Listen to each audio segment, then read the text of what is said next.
Go. Welcome back, Trinity people. We're getting you ready to meditate with us on Wednesday nights.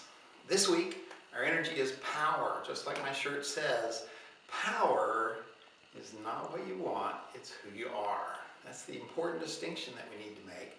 And I'm hopefully going to give you a self-defense sort of exercise tonight, which will make that sensation clear to you. Because that's the important thing. When you meditate, you have to have a sensation of the energy. If it's just an abstract word in your head, you're not going to empower it into the consciousness, which is what we're looking for. It's how we change the world. If you want to be a part of changing the world, subscribe to our channel. Like this video. Tune in next time.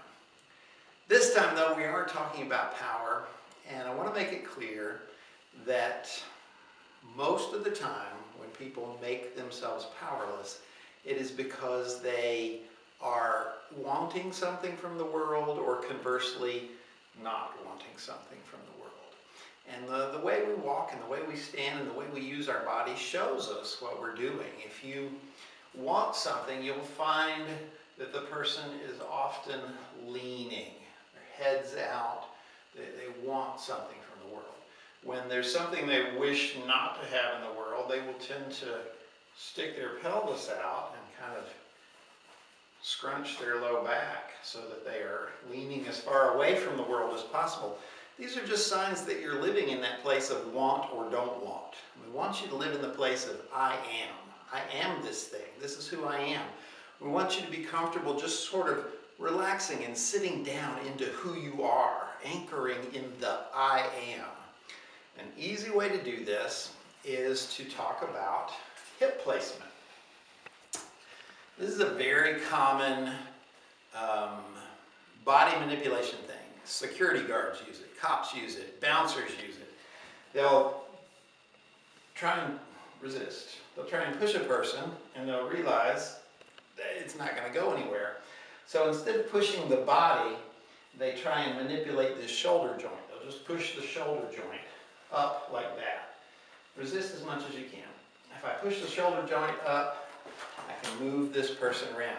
And if they somehow get their foot back and resist this, resist as much as you can, push against a wall or something, and then I can just pull.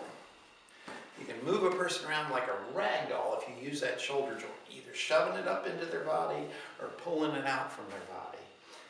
Now, you don't want that to happen to you, do you? Oh, of course not. So we're going to show you how to get rid of that. All you do is sit down a little bit. Your crease of your thighs goes in a little bit and your tailbone tucks under a little bit. Just a little sit. If she does that, can't move her. Stand up. I'm going to start moving her and then she's going to sit. And suddenly you can't. It makes you invulnerable because that's where your power comes from, when you sit down into who you are.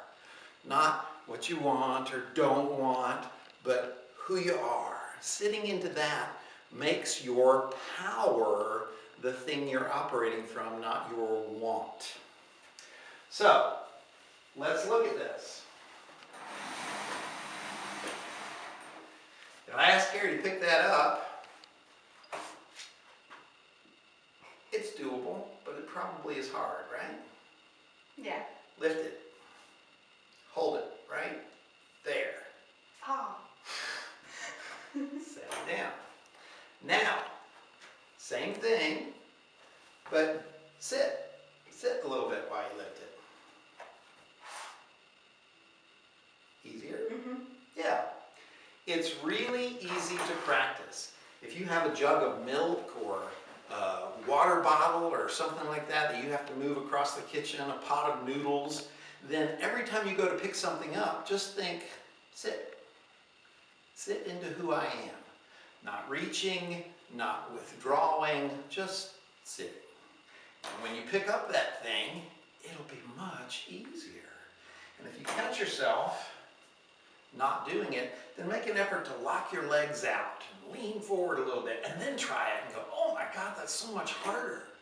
But if you relax your legs, bend a little bit at the hip joint, tuck in a little bit, this thing becomes so much easier to lift. And you realize I'm tapping into my power when I relax just sit down in who I am. If you think this stuff's cool, stay tuned for more Trinity.